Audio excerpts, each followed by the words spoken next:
membantu kalian dalam memasak layaknya chef profesional. Sekarang segala sesuatunya sudah sangat maju. Gak hanya teknologi saja, tapi alat memasak pun sudah semakin dipermudah dan juga sangat canggih. Tapi tahu nggak kalian bahwa nyatanya pada zaman dahulu wajan digunakan untuk memasak terbuat dari tanah liat ataupun besi. Berbeda dengan zaman sekarang, udah jarang banget penggunaan wajan tanah liat ataupun besi untuk memasak. Dan akhirnya sudah digantikan dengan wajan aluminium ataupun stainless steel. Itu dia mengapa di zaman sekarang banyak yang mulai belajar memasak dengan mudah. Karena berbagai jenis dari alat dapur yang mempermudahkan. Buat kalian yang suka masak pasti tahu beberapa alat masak di dapur kan? Tapi apakah dari kalian masih banyak yang belum begitu mengerti jenis dan fungsi yang sebenarnya? Nah, ini aku akan kasih tahu kalian jenis dan fungsi dari pan dan pot. Yang pertama ada wok pan.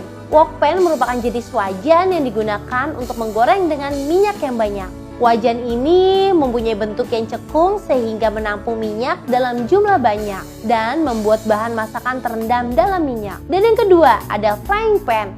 Biasanya frying pan digunakan untuk menumis dan menggoreng dengan minyak yang sedikit. Ukurannya pun beraneka ragam, mulai dari yang kecil sampai yang besar. Yang ketiga, ada yang namanya grill pan. Dari bentuknya pasti kalian udah akan tahu nih, jenis ini digunakan untuk memanggang. Bentuk dari grill pan adalah bergerigi, naik turun pada permukaan bagian dalamnya. Gunanya adalah untuk hasil masakan yang matang secara sempurna dengan waktu yang cepat dan menghasilkan tekstur naik turun pada hasil panggangan. Keempat, ada yang namanya saucepan.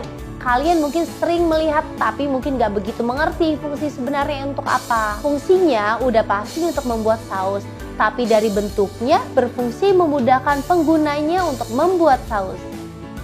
Dan sekarang aku mau menjelaskan jenis-jenis pot.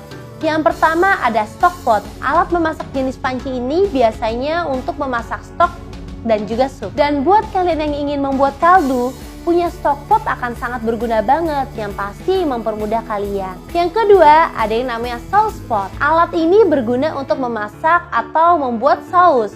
Sauce pot adalah salah satu jenis peralatan yang memiliki dasar yang rata, bentuknya terdapat dua pegangan di sisi panci. Biasanya digunakan untuk mendidihkan atau merebus bahan dalam jumlah besar. Nah, sudah mulai tahu kan jenis dan fungsi dari pot dan pan yang sebenarnya? Sekarang kalian mulai bisa belajar memasak dengan mudah deh.